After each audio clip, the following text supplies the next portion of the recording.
السلام علیکم ورحمۃ اللہ وبرکاتہ۔ ڈیئر اسٹوڈینٹس، کیسے ہیں آپ سب لوگ؟ امید ہے کہ آپ سب خیریت سے ہوں گے۔ اللہ تعالیٰ آپ کو اپنے حفظ و امان میں رکھے۔ ہمارا آج کا لیکچر حدیث نمبر 10 پر مشتمل ہے۔ اعوذ باللہ من الشیطان الرجیم، بسم اللہ الرحمن الرحیم۔ عن ابی ہریرہ رضی اللہ تعالی عنہ، حضرت ابو ہریرہ رضی اللہ تعالیٰ عنہ سے روایت ہے، انا بے شک رسول اللہ صلی اللہ علیہ وسلم، رسول اللہ صلی اللہ علیہ وسلم نے فرمایا، ثلاث تین چیزیں منجیات نجات دینے والی ہیں، وثلاث اور تین چیزیں مہلکات ہلاک کرنے والی ہیں۔ فاما المنجیات، پس وہ تین چیزیں جو کہ نجات دینے والی ہیں، فتقوی اللہ، ان میں پہلی چیز اللہ کا ڈر ہے، فی السر، چھپے ہوئے حالات میں، پوشیدہ، والعلانیہ اور ظاہر، والقول، اور دوسری بات، بالحق کی ساتھ سچائی کے، پھر رضائی خوشی میں، وساختی اور ناخوشی میں۔ دوسری نجات دینے والی بات، دوسرا نجات دینے والا کام، دوسری نجات دینے والی چیز، ہر حال میں حق بات کہنا، خوشی اور ناخوشی میں سچ کہنا۔ والقسط، اور میانہ روی، فی الغنائی، تونگری میں، مالداری خوشحالی میں، والفقر، اور تنگ دستی میں۔ تیسری چیز جو انسان کو ہر طرح کے نقصانات سے بچانے والی ہے دنیا کی زندگی کے اندر، وہ میانہ روی اور میانہ روی اختیار کرنا ہے تونگری اور تنگ دستی میں۔ وَأَمَّا الْمُهْلِكَاتُ، اور جو چیزیں ہلاک کرنے والی ہیں، فَحَوَا، پس وہ نفس کی خواہش ہے، متبعن، جس کی پیروی کی جائے،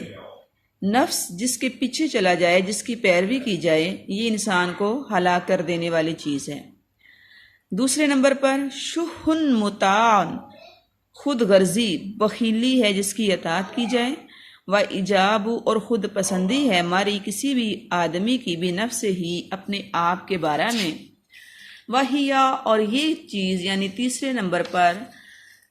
خود پسندی کا عنصر سب سے زیادہ اشدہن، سب سے زیادہ انسان کو ہلاک کرنے میں سخت ہے، سب سے زیادہ انسان کو ہلاکت کی طرف لے جانے والی چیز اس کی خود پسندی ہے۔ اس حدیث مبارکہ کو بہقی کے اندر، حدیث کی کتاب ہے، اس کے اندر بیان کیا گیا ہے۔ حدیث کا مفہوم کیا ہے؟ نبی علیہ الصلوۃ والسلام نے دنیا کی زندگی میں انسان کو، مسلمان کو، خصوصی طور پر مسلمان کو تین چیزیں اختیار کرنے کی ہدایت کی ہے، جس سے انسان کو دنیا کے غموں، مصیبتوں، مشکلوں، تکلیفوں، پریشانیوں سے نجات مل سکتی ہے، اور تین امور سے بچنے، تین کام نہ کرنے، تین چیزوں سے پرہیز کرنے کی ترغیب دی گئی ہے، تاکید کی گئی ہے، تاکہ مسلمان دنیا کی زندگی کے اندر اپنے آپ کو ہلاکت، ناکامی، نامرادی، تکلیف سے بچا سکے۔ وہ تین چیزیں جو انسان کو نجات دینے والی ہیں، پہلے نمبر پر خوف خدا ہے۔ مسلمان اگر اپنے دل میں ہر وقت اللہ کا ڈر اور خوف رکھتا ہے تو یہ چیز اس کو گناہوں سے باز رکھتی ہے، نافرمانیوں سے روکتی ہے، حقوق کے معاملہ میں اسے اویئرنیس عطا کرتی ہے۔ اللہ کا ڈر اور خوف وہ چیز ہے جو انسان کو دنیا اور آخرت میں عزت اور اکرام عطا فرماتا ہے۔ اللہ رب العالمین فرماتے ہیں سورہ حجرات کے اندر، اِنَّا أَكْرَمَكُمْ عِندَ اللَّهِ أَتْقَاكُمْ، بے شک اللہ کے ہاں سب سے زیادہ عزت والا وہ شخص ہے جو تم میں سب سے زیادہ اللہ سے ڈرتا ہے۔ پھر فرمایا، وَاعْلَمُوا أَنَّ اللَّهَ مَعَ الْمُتَّقِينَ، جان لو کہ اللہ رب العالمین متقین کے ساتھ ہے۔ ایک اور جگہ پر فرمایا، وَاللَّهُ وَلِيُّ الْمُتَّقِينَ، اللہ رب العالمین متقین کا دوست ہے، متقین کا ولی ہے، متقین کا مددگار ہے۔ حضرت عمر رضی اللہ تعالیٰ عنہ نے تقوی کے حوالہ سے حضرت کعب بن احبار رضی اللہ تعالیٰ عنہ سے سوال کیا کہ تقوی کیا ہے، تقوی کی ڈیفینیشن کیا ہے، تقوی کہتے کس کو ہیں؟ تو حضرت کعب رضی اللہ تعالیٰ عنہ نے حضرت عمر فاروق رضی اللہ تعالیٰ عنہ کے لیے تقوی کی تعریف کرتے ہوئے، تقوی کی حقیقت سمجھاتے ہوئے فرمایا، اے عمر، کیا تمہارا گزر کبھی کسی کانٹے دار راستے سے نہیں ہوا؟ حضرت عمر رضی اللہ تعالیٰ عنہ فرماتے ہیں کیوں نہیں کئی دفعہ میرا گزر ایسے راستے سے ہوا ہے جو کانٹوں سے بھرپور ہے۔ تو حضرت کعب رضی اللہ تعالیٰ عنہ فرماتے ہیں آپ اس وقت کیا کرتے ہیں؟ حضرت عمر رضی اللہ تعالیٰ عنہ نے جواب دیا ایسے راستے سے گزرتے ہوئے جو جھاڑیوں اور کانٹوں سے بھرا ہو میں اپنے کپڑوں کو سمیٹ لیتا ہوں اور ان سے بچتا بچاتا اس جگہ سے گزر جاتا ہوں۔ حضرت کعب رضی اللہ تعالیٰ عنہ نے فرمایا یہی تو تقویٰ ہے، دنیا کے اندر رہتے ہوئے اپنے دامن کو دنیا کی علائشوں، گندگیوں، گناہوں اور اللہ کی نافرمانیوں سے بچانا، اللہ کی اطاعت اور اس کی خوشنودی کو حاصل کرنے کی کوشش کرنا، اس طرح زندگی گزارنا، یہی تو تقویٰ ہے۔ تقویٰ دراصل انسان کو گناہوں سے روکتا ہے اور برائی کے جتنے بھی ذرائع ہیں ان کو اختیار کرنے سے انسان تبھی بچ سکتا ہے جب اس کے دل میں اللہ کا ڈر اور خوف ہوگا۔ دنیا کے اندر ہم لوگ جب بھی کوئی جرم کا ارتکاب کرنے لگیں تو سب سے پہلا خیال دل میں یہی آتا ہے کہ اگر یہ کسی کے علم میں آ گیا تو قانون کی طرف سے کوئی نہ کوئی سزا دی جائے گی۔ اللہ رب العالمین نے بھی سزا کا ایک دن مقرر کیا ہے، مالک یوم الدین، وہ اس دن کا مالک ہے۔ ڈے آف ججمنٹ، وہ ایک ایسا دن ہے جب اللہ کی عدالت لگے گی اور اللہ کی اس دربار، اللہ کی اس عدالت میں کوئی بھی فرار حاصل نہیں کر سکے گا، وہاں سے کوئی دوڑ نہیں سکے گا۔ دوڑنے کی کوئی کوشش کرے گا تو اللہ رب العالمین کا یہ حکم ہوگا کہ اس کو کھینچ کر گھسیٹ کر اللہ کے دربار میں پیش کیا جائے۔ تو جب ہم اپنے دل میں یہ احساس پیدا کر لیں گے، اس خیال کو پختہ کر لیں گے، اللہ کے سامنے پیش ہونا ہے، اللہ رب العالمین ہمارے ہر عمل کو دیکھ رہے ہیں، وہ ہمارے دل میں چھپے رازوں تک کو جانتے ہیں اور اللہ کے دربار میں پیش ہونے سے ہم بچ نہیں سکتے، اللہ کی طرف سے ملنے والی سزا سے کوئی فرار نہیں ہے۔ تو پھر ہرگز بھی انسان جو ہے وہ دنیا کی زندگی کے اندر اللہ رب العالمین کی نافرمانی کو اختیار نہیں کرتا۔ خوف خدا انسان کے اندر یہ نیکی کرنے کا جذبہ پیدا کرتا ہے۔ خوف خدا انسان کو دنیا کے اندر اپنی آخرت کو یاد رکھنے کا سبب بنتا ہے۔ اللہ کے نبی صلی اللہ علیہ وسلم نے اپنے سینہ اقدس کی طرف اشارہ کرتے ہوئے فرمایا التقویٰ ہا ہونا، التقویٰ ہا ہونا، التقویٰ ہا ہونا، تقویٰ تو یہاں ہے۔ 3 دفعہ آپ صلی اللہ علیہ وسلم نے فرمایا کہ اللہ کا ڈر، اللہ کا خوف اور تقویٰ کی جو جگہ ہے وہ انسان کا دل ہے۔ یہ نہیں کہ دوسروں کو دکھانے کے لیے، لوگوں کے اندر مشہور ہونے کے لیے، دنیاوی شہرت کمانے کے لیے انسان گناہوں اور برائیوں سے بچے، نیکی کو اختیار کرے، اور جب اس کو تنہائی میسر ہو، جب وہ خلوت میں ہو، تو پھر جو اس کا دل چاہے وہ کرتا چلا جائے اور اللہ کی نافرمانی کرنے اور کسی بھی برائی میں ملوث ہونے میں وہ کوئی ڈر اور خوف محسوس نہ کرے۔ انسان اپنے دل میں جب یہ خیال پیدا کر لیتا ہے کہ ہر حال میں، چاہے میں تنہائی میں ہوں یا مجلس میں ہوں، علیحدہ بیٹھا ہوں یا لوگوں کے درمیان میں، مجھے اللہ دیکھ رہا ہے اور میرے ہر عمل سے آگاہ اور واقف ہے، تو یہ احساس، یہ چیز اس کو اللہ رب العالمین کی اطاعت اور فرما برداری کی طرف لے جاتی ہے اور برائی کی دلدل میں پھنسنے سے اس کو بچا لیتی ہے۔ نبی علیہ الصلوۃ والسلام نے دنیا کے اندر سرخرو ہونے، آخرت کے اندر کامیابی حاصل کرنے، دنیا کے اندر نقصانات سے بچنے اور آخرت کے اندر بھی ہر طرح کی مصیبت سے بچنے کے لیے جو دوسری چیز نجات دینے والی بیان فرمائی ہے وہ حق گوئی ہے۔ ہر حال میں اپنی زبان سے کلمہ حق نکالنا، سیدھی اور صاف بات کرنا، ہیر پھیر سے بچنا، غلط بیانی سے بچنا، جھوٹ سے بچنا، اور اپنے معاملات کے اندر سچائی کو شامل کر لینا، یہ وہ وصف ہے، وہ خوبی ہے، وہ چیز ہے جس سے انسان دنیا کے اندر بھی خود کو تباہی و بربادی سے بچا لیتا ہے اور ساتھ ہی ساتھ اپنی اخروی زندگی میں بھی وہ سرخرو ہو جاتا ہے۔ انسان کے اوپر دنیا کے اندر مختلف قسم کے حالات آتے اور جاتے رہتے ہیں۔ اللہ رب العالمین فرماتے ہیں تلک الایام نداولوها بین الناس، دنیا کے اندر ہم لوگوں پر دن بدلتے رہتے ہیں، کبھی غم اور کبھی خوشی، کبھی دکھ اور کبھی سکھ، کبھی انسان کس کیفیت میں ہوتا ہے کبھی کس کیفیت میں ہوتا ہے، کبھی خوشی کے جذبات سے وہ مغلوب ہوتا ہے تو کبھی غم اور افسوس کی کیفیت میں مبتلا ہو جاتا ہے۔ ان تمام کیفیات کے اندر توازن اور اعتدال رکھنا، ہر طرح کے حالات میں انسان کو سچ اور حق بات کہنا، اس کی تاکید کی جا رہی ہے۔ اللہ رب العالمین ایک اور جگہ پر فرماتے ہیں یا ایھا الذین آمنوا اتقوا اللہ قولوا قولا سدیدا، اے ایمان والو اللہ سے ڈرو اور بالکل سیدھی اور صاف بات کہو۔ آپ صلی اللہ علیہ وسلم نے اپنی زبان اقدس کو پکڑ کر فرمایا اس زبان سے حق کے سوا کچھ نہیں نکلتا۔ قرآن مجید کے اندر حق گوئی کی ایک شکل سچی گواہی بھی قرار دی گئی ہے، یعنی کسی بھی معاملے کے اندر انسان کا سچی گواہی دینا یہ بھی سچ اور حق بات کہنے کی ہی ایک شکل ہے۔ ایک اور جگہ پر اللہ رب العالمین فرماتے ہیں اے ایمان والو تم اللہ کے لیے حق و انصاف کی گواہی کے لیے کھڑے ہونے والے بن جاؤ، اگرچہ کہ یہ گواہی تمہارے اپنی ذات یا والدین یا کسی قریب کے رشتہ دار کے خلاف ہی کیوں نہ پڑ رہی ہو۔ اور ایک اور جگہ فرمایا کسی قوم کی دشمنی تمہیں عدل نہ کرنے پر مجبور نہ کر دے، یعنی اگر دشمن سچا ہے تو تم سچی ہی بات کہو اور اس کا حق اسے دے دو۔ یہ ٹاپک ہم پیچھے بھی کافی ڈیٹیل کے ساتھ ڈسکس کر چکے ہیں، جہاں جس حدیث مبارکہ میں جھوٹ کی مذمت بیان کی گئی تھی وہاں پر سچائی کو اختیار کرنے اور جھوٹ سے بچنے کے حوالہ سے ہم نے کافی احادیث مبارکہ اور قرآنی آیات کا جائزہ لیا تھا۔ تو ادھر بھی اسی چیز کو دوبارہ سے بیان کیا جا رہا ہے۔ اللہ کے نبی صلی اللہ علیہ وسلم زندگی گزارنے کے وہ رہنما اصول عطا فرما رہے ہیں جن کو اختیار کر کے ہم دنیا اور آخرت کے اندر سرخرو اور کامیاب ہو سکتے ہیں۔ پہلا کام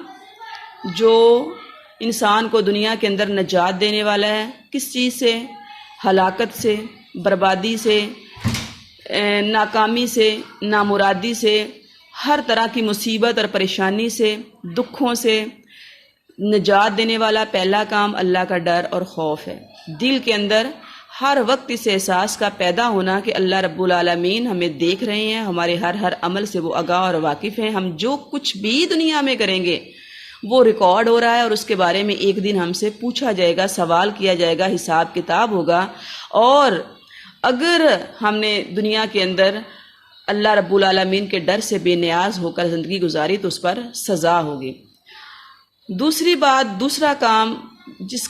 سے انسان کو دنیا کے اندر ہلاکت سے نجات مل سکتی ہے وہ سچائی کو اختیار کرنا، حق پر ڈٹ جانا اور ثابت قدمی اختیار کرنا ہے۔ تیسری چیز جو انسان کو خوشحالی عطا کرتی ہے، مصیبت اور تکلیف سے نکالتی ہے،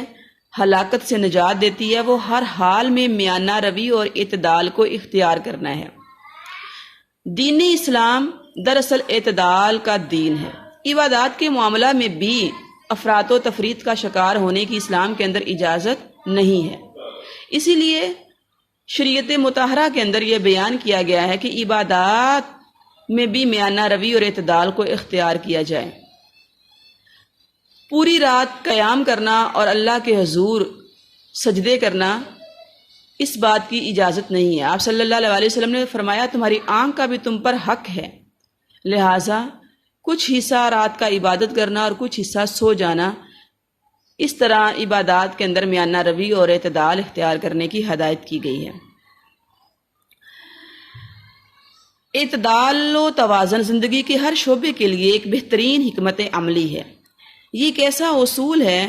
جس کی افادیت علمی، اخلاقی، دینی اور عقلی طور پر ثابت ہے۔ ہر مذہب اور ہر نظام نے انسانی زندگی کے لیے اعتدال کا اصول مقرر کیا ہے۔ امت محمدیہ کو جو امت وسط قرار دیا گیا ہے تو اس کا مفہوم بھی یہی ہے کہ وہ ہر معاملے کے اندر، ہر حکم کے اندر اعتدال اور توازن پر قائم رہتی ہے۔ خرچ کرنا، اللہ کے راستے میں مال و دولت خرچ کرنا، جیسا کہ پیچھے ہم نے پڑھا صدقہ کی فضیلت کے حوالہ سے، اس کی قرآن و حدیث میں بہت ہی زیادہ ترغیب دی گئی ہے، لیکن اس کار خیر میں بھی اعتدال اور توازن کو اختیار کرنے کا حکم دیا گیا ہے۔ سورہ بنی اسرائیل آیت نمبر 29 میں اللہ رب العالمین فرماتے ہیں وَلَا تَجْعَلْ يَدَكَ مَغْلُولَةً إِلَىٰ عُنُقِكَ وَلَا تَبْسُطْهَا كُلَّ الْبَسْطِ فَتَقْعُدَ مَلُومًا مَحْسُورًا۔ اپنے ہاتھ کو نہ تو گردن کے ساتھ باندھ کر رکھو، یعنی اتنا تنگ کر لو کہ کچھ خرچ ہی نہ کرو، اور نہ ہی بالکل کھول دو کہ سب کچھ خرچ کر دو اور ملامت زدہ یا درماندہ میں سے ہو جاؤ۔ اللہ کے پسندیدہ بندوں کی خوبیاں بیان کرتے ہوئے سورہ فرقان آیت نمبر 67 میں اللہ رب العالمین فرماتے ہیں وَالَّذِينَ إِذَا أَنفَقُوا، اور وہ لوگ جب خرچ کرتے ہیں لم یسرفوا، نہیں وہ اسراف سے کام لیتے، وَلَمْ یقتروا، اور نہ ہی وہ ضرورت سے زیادہ اڑاتے ہیں، بیجا اڑاتے ہیں، وَكَانَ بَيْنَ ذَلِكَ قَوَامًا، بلکہ وہ ان دونوں کے درمیانی راستہ اختیار کرتے ہیں۔ اللہ کے پسندیدہ بندے جب اللہ کے راستے میں خرچ کرتے ہیں تو نہ اسراف کرتے ہیں نہ تنگی سے کام لیتے ہیں، بلکہ وہ درمیانی راہ کو اختیار کرتے ہیں۔ آپ صلی اللہ علیہ وسلم نے ارشاد فرمایا ما علی من اقتصد، جس نے بھی میانہ روی اختیار کی، اعتدال اختیار کیا، وہ کبھی بھی تنگ دست نہیں ہوگا۔ خوشحالی حاصل کرنے کا یہ فارمولہ ہے کہ انسان کو اپنے معاملات کے اندر اعتدال اور میانہ روی کو اختیار کرنا چاہیے، نہ صرف خرچ کے معاملہ میں بلکہ تعلقات بنانے کے حوالہ سے، لوگوں سے میل جول رکھنے کے حوالہ سے، عبادات کے اندر، اور ایسے ہی اپنی ضروریات کو پورا کرنے کے حوالہ سے، مال و دولت کو خرچ کرنے کے معاملہ میں، ہر معاملہ کے اندر انسان کو افراط و تفریط سے بچتے ہوئے اعتدال اور توازن کے راستہ کو اختیار کرنا چاہیے۔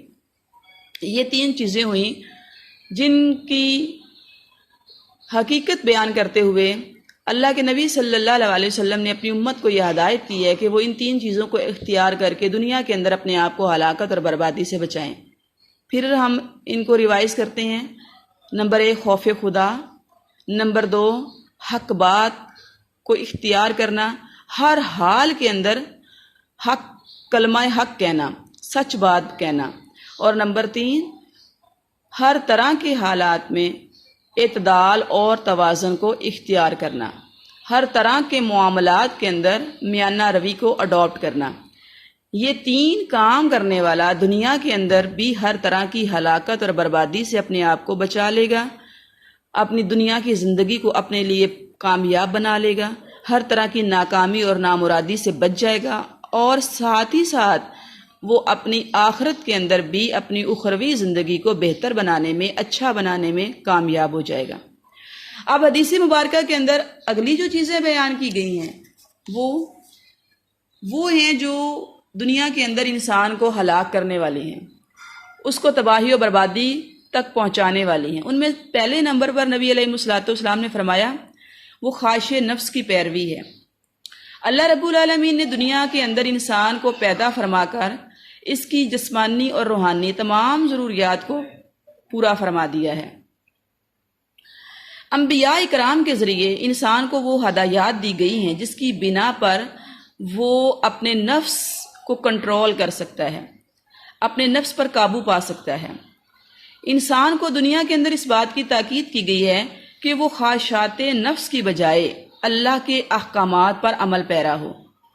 کیونکہ نفس انسانی انسان کو ہمیشہ اللہ کی نافرمانی کی طرف اکساتا ہے۔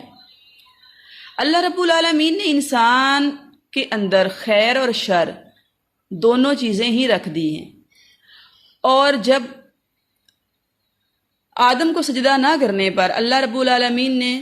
ابلیس کو ہمیشہ کے لیے ملعون قرار دے دیا، جنت سے محروم کر کے جہنم کا ایندھن بنا دیا، اپنی بارگاہ سے اس کو نکال دیا، تو اس نے اللہ کے حضور قیامت تک کے لیے یہ مہلت مانگی تھی، اجازت مانگی تھی، یہ دعا کی تھی کہ اللہ مجھے قیامت کے برپا ہونے تک اتنی مہلت عطا کر دی جائے کہ جس آدم کی وجہ سے مجھے جنت سے نکالا جا رہا ہے میں اس کی اولاد کو بہکاتا رہوں، میں بنی نوع انسان کو گمراہ کرتا رہوں، اس کو تیری اطاعت اور فرما برداری کے راستے سے ہٹا کر خواہشات نفس کے پیچھے لگا دوں۔ تو اللہ رب العالمین نے شیطان کی اس دعا التجا کو سن لیا، اس کو قیامت تک کے لیے یہ مہلت عطا کر دی۔ لہٰذا اب دنیا کے اندر بنی نوع انسان کی گمراہی اور اس کو بہکانے اور بہلانے کی کوشش میں شیطان نے یہ بیڑا اٹھا رکھا ہے کہ وہ انسان کو اس کے نفس کا بندہ بنا دیتا ہے۔ اللہ رب العالمین نے قرآن مجید کے ذریعے، اسلامی تعلیمات کے ذریعے انسان کو اس بات سے خبردار کر دیا ہے کہ یہ ابلیس، یہ شیطان تمہارا کھلم کھلا دشمن ہے، اور اپنی دشمنی میں وہ تمہیں ناکام دیکھنا چاہتا ہے، تمہیں تباہ کرنا چاہتا ہے، تمہیں ہلاک کرنا چاہتا ہے۔ لہٰذا نفس کی پیروی سے ہم اسی وقت بچ سکتے ہیں جب ہم اللہ تعالیٰ کی بھیجی ہوئی ہدایات کو اختیار کر لیتے ہیں۔ سورہ فرقان اور سورہ جاسیہ میں اللہ رب العالمین فرماتے ہیں ارأیت من اتخذ الہہ ہواہ، کیا تم نے اس شخص کو دیکھا ہے جس نے اپنے نفس کی خواہشات کو اپنا الہ، اپنا معبود بنا رکھا ہے۔ نفس کو معبود اور الہ ماننے کا مطلب یہ ہے کہ ہم اپنے نفس کے اس طرح پابند ہو جائیں جیسے ہم اللہ کے حکموں کو ماننے کے پابند ہیں، اور اللہ رب العالمین کے احکامات کو ماننے کی بجائے ہم اپنے نفس کی غلامی کو اختیار کر لیں۔ ہمارا نفس ہمیں جس طرف لے جا رہا ہو ہم ادھر اس کے پیچھے چل پڑیں۔ سورۃ الکہف میں اسی مضمون کو بیان کرتے ہوئے اللہ رب العالمین فرماتے ہیں اس شخص کے پیچھے مت چلو جس کا دل ہمارے ذکر سے غافل ہو چکا ہو اور وہ اپنے نفس کی خواہشات کے پیچھے چلتا ہو اور اس کے تمام اعمال حد سے بڑھ چکے ہوں۔ لہٰذا جب تک ہم خواہش نفس کی پیروی سے اپنے آپ کو بچا نہیں لیں گے اس وقت تک ہم ہلاکت و بربادی سے بچ نہیں سکتے۔ دنیا کے اندر بھی خواہشات میں اندھے ہو کر، خواہشات کا غلام بن کر، نفس امارہ کے پیچھے چل کر ہم جو ہے وہ اپنے آپ کو ہلاکت و بربادی میں ہی ڈالیں گے، اور اس کے ساتھ ساتھ اخروی اور اگلی زندگی کے اندر بھی ہمیں اس کام سے صرف اور صرف ناکامی اور نامرادی ہی ملنے والی ہے۔ اللہ کے نبی صلی اللہ علیہ وسلم فرماتے ہیں لا یؤمن احدکم حتی یکون ہواہ تبعا لما جئت بہ، تم میں سے کوئی شخص اس وقت تک کامل مومن نہیں ہو سکتا جب تک کہ وہ خواہشات کو میری لائی ہوئی شریعت کے تابع نہ کر لے۔ ہوائے نفس اور خواہشات کے پیچھے چلنا دراصل شیطان کی پیروی ہے، اور یہ کام انسان کو جہنم میں لے جانے والا ہے۔ شیطان کی پیروی سے روکتے ہوئے اللہ رب العالمین فرماتے ہیں وَلَا تَتَّبِعُوا خُطُوَاتِ الشَّيْطَانِ إِنَّهُ لَكُمْ عَدُوٌّ مُّبِينٌ، شیطان کی پیروی نہ کرو، بے شک وہ تمہارا کھلا دشمن ہے۔ پھر نفس کی پیروی کسی عقل مند اور ذی ہوش انسان کا کام نہیں ہے، دراصل یہ بے عقلی ہے۔ انسان جب اپنی عقل سے کام نہیں لیتا، سمجھ اور شعور سے وہ زندگی نہیں گزارتا، تو وہ پھر خواہشات نفس کا شکار ہو کر دراصل اپنا ہی نقصان کرتا ہے۔ نفس کی پیروی انسان کو مختلف قسم کی الجھنوں میں ڈالے رکھتی ہے، اس کو بے چینی اور بے قراری میں مبتلا رکھتی ہے، اور وہ کسی بھی طرح جو ہے وہ پرسکون زندگی گزارنے کے لائق اور قابل نہیں ہوتا۔ نفس ایک ضدی بچے کی طرح ہے، ایک چیز ملنے پر دوسری چیز کا مطالبہ شروع کر دیتا ہے۔ نفس کی ایک خواہش پوری کریں تو وہ دوسری خواہش سامنے رکھ دیتا ہے، لہٰذا اس کا دل کبھی بھی بھرتا نہیں بلکہ آگے سے آگے ہی وہ چلتا چلا جاتا ہے اور یوں بگاڑ کا شکار ہو جاتا ہے۔ جس طرح ایک ضدی بچے کی خواہشات اور ہر مطالبہ کا پورا کرنا اس بچے کے بگاڑ کا سبب بنتا ہے، ایسے ہی نفس کی ہر خواہش کو پورا کرنا انسان کے بگاڑ اور اس کی بربادی کا باعث بنتا ہے۔ نفس کی پیروی انسان کو اللہ کی رضا اور خوشنودی سے محروم کر دیتی ہے۔ دوسرا مہلک مرض یا دوسری تباہ کرنے والی چیز وہ بخل ہے۔ یہ ایک ناپسندیدہ حرکت ہے۔ انسان کو اللہ رب العالمین نے جو بھی صلاحیتیں، جو بھی نعمتیں عطا فرما رکھی ہیں، ان کا دوسرے انسانوں کے ساتھ شیئر کرنا، دوسروں کو بھی ان نعمتوں کے اندر شامل کرنا، یہ قابل تحسین ہے، جبکہ اللہ رب العالمین کی بخشی ہوئی نعمتوں کے معاملہ میں خود غرضی اور بخل کو اختیار کر لینا اس کی قرآن و حدیث میں مذمت بیان کی گئی۔ اللہ رب العالمین فرماتے ہیں وَيْلٌ لِكُلِّ هُمَزَةٍ لُمَزَةٍ الَّذِي جَمَعَ مَالًا وَعَدَّدَ يَحْسَبُ أَنَّ مَالَهُ أَخْلَدَ، ہر تانا مارنے والے، غیبت کرنے والے کے لیے خرابی ہے جو مال کو جمع کرتا ہے اور اسے گن گن کر رکھتا ہے اور یہ خیال کرتا ہے کہ یہ مال ہمیشہ اس کے پاس رہے گا، حالانکہ ہرگز بھی ایسا نہیں ہے، بلکہ اللہ آگے فرماتے ہیں کہ وہ تو عنقریب بڑکائی ہوئی آگ ہوتامہ میں پہنچنے والا ہے اور وہ آگ اس کو اپنے گھیروں میں لے لے گی۔ وہ آگ لمبے لمبے ستونوں تک پہنچنے والی ہے اور اس آگ کے اندر اس کو بند کر دیا جائے گا۔ پھر سورہ تکاثر میں اللہ فرماتے ہیں الہاکم التکاثر حتی زرتم المقابر، مال کی کثرت کی خواہش نے تمہیں ہلاکت میں ڈال دیا ہے حتیٰ کہ تم نے قبریں تک جا دیکھی۔ بخل اختیار کرنے سے انسان اللہ کے حقوق سے بھی غافل ہو جاتا ہے، حقوق العباد سے بھی غافل ہو جاتا ہے اور ہر طرح کی اخلاقی گراوٹ کا شکار ہو جاتا ہے۔ یہ بخیلی انسان کو خود غرضی، مادہ پرستی، زر پرستی اور دل کی سختی جیسے امراض میں مبتلا کر دیتی ہے۔ یہ جو امراض ہیں انسانوں کے اندر، ان روحانی امراض کے پیدا ہونے کی وجہ سے سارا معاشرہ بگاڑ کا شکار ہو جاتا ہے اور پورا معاشرتی نظام جو ہے وہ درہم برہم ہو کر رہ جاتا ہے۔ انسان کو روحانیت، تمانیت اور جو ایک اللہ کے ساتھ قلبی لگاؤ کی کیفیت ہے وہ ختم ہو جاتی ہے اور ان تمام چیزوں سے وہ محروم ہو جاتا ہے۔ بخل کی وجہ سے جیسے پیچھے ہم نے پڑھا، انسان مال کمانے کی دوڑ میں اس طرح اندھا ہو جاتا ہے کہ حلال اور حرام کی تمیز بلا دیتا ہے، اس طرح وہ دنیا اور آخرت کی تمام بلائیوں اور آسانیوں سے محروم ہو جاتا ہے۔ تیسری چیز جو انسان کو ہلاکت میں ڈالنے والی اور ہلاک کرنے والی وہ عجب ہے۔ عجب کیا ہے؟ اس کی تعریف خود پسندی کی گئی ہے، یعنی انسان کو اللہ رب العالمین نے جن صلاحیتوں سے، جن خوبیوں سے اور جن نعمتوں سے نوازا ہوا ہے وہ ان کے بارے میں فخر محسوس کرے، وہ ان نعمتوں کو پا کر یہ سمجھے کہ میں بہت چیز ہوں، میرا ایک سٹیٹس ہے، میرا ایک مقام ہے۔ وہ اپنے دل کے اندر ہی اپنے آپ کو دوسرے لوگوں سے بڑا محسوس کرتے ہوئے برتری کا جذبہ اپنے اندر پیدا کر لے، دوسرے انسانوں کو اپنے مقابلہ کے اندر وہ حقیر اور چھوٹا سمجھے۔ اس کی بھی شدید مذمت کی گئی ہے اور آپ صلی اللہ علیہ وسلم نے ہلاک کر دینے والی چیزوں میں اس کو سب سے زیادہ شدید قرار دیا ہے۔ اللہ رب العالمین فرماتے ہیں وَكَمْ أَحْلَقْنَا مِنْ قَرْيَةٍ بَطِرَتْ مَعِيشَتَهَا، کتنی ہی بستیاں ہیں جو اپنی معیشت پر اترانے لگی، یعنی اپنے آپ کو ملنے والی اللہ کی طرف سے جو نعمت ہے اس پر انسان کا فخر اور شیخی میں مبتلا ہو جانا اور یہ سمجھنا کہ مجھے اللہ تعالیٰ نے یہ جو صلاحیت عطا فرما رکھی ہے یہ نعوذ باللہ میرا حق ہے، میں یہ ڈیزرو کرتا ہوں۔ جبکہ اللہ رب العالمین نے انسانوں کو جو بھی عطا کر رکھا ہے وہ اللہ کا خاص کرم اور فضل ہے۔ انسان کو اپنے اندر عاجزی اور انکساری اس طرح پیدا کر لینی چاہیے کہ اگر اللہ رب العالمین کی طرف سے اسے دنیا میں نوازا جا رہا ہے، دنیا کے اندر اسے اس کے مقام اور مرتبے کو بڑھایا جا رہا ہے، تو وہ اپنے اندر اس جذبے کو پیدا کرے کہ میں تو کسی لائق اور قابل نہیں، یہ سب میرے اللہ کا کرم اور فضل اور انعام ہے کہ اس نے دنیا کے اندر مجھے ان تمام نعمتوں سے نوازا ہوا ہے۔ اور پھر دنیا کے اندر انسان مستقل آزمائش میں ہے، وہ ایک امتحان گاہ میں ہے۔ اگر وہ اللہ کی طرف سے ملنے والی نعمتوں کے ساتھ زندگی گزار رہا ہے، خوشحالی کے ساتھ، آسانی کے ساتھ، خیر اور بھلائی کے ساتھ، تو بھی وہ اللہ کی طرف سے آزمائش میں ہے۔ اللہ یہ دیکھنا چاہتے ہیں کیا میرا بندہ ان نعمتوں کے پا لینے کے بعد شکر ادا کرتا ہے یا نہیں۔ اگر انسان تنگ دستی اور پریشانی میں زندگی گزارتا ہے تب بھی اللہ رب العالمین کی طرف سے وہ امتحان میں ہے۔ اللہ تعالیٰ یہ دیکھنا چاہتے ہیں کہ کیا میرا بندہ ان آنے والی پریشانیوں پر صبر کرتا ہے یا نہیں کرتا۔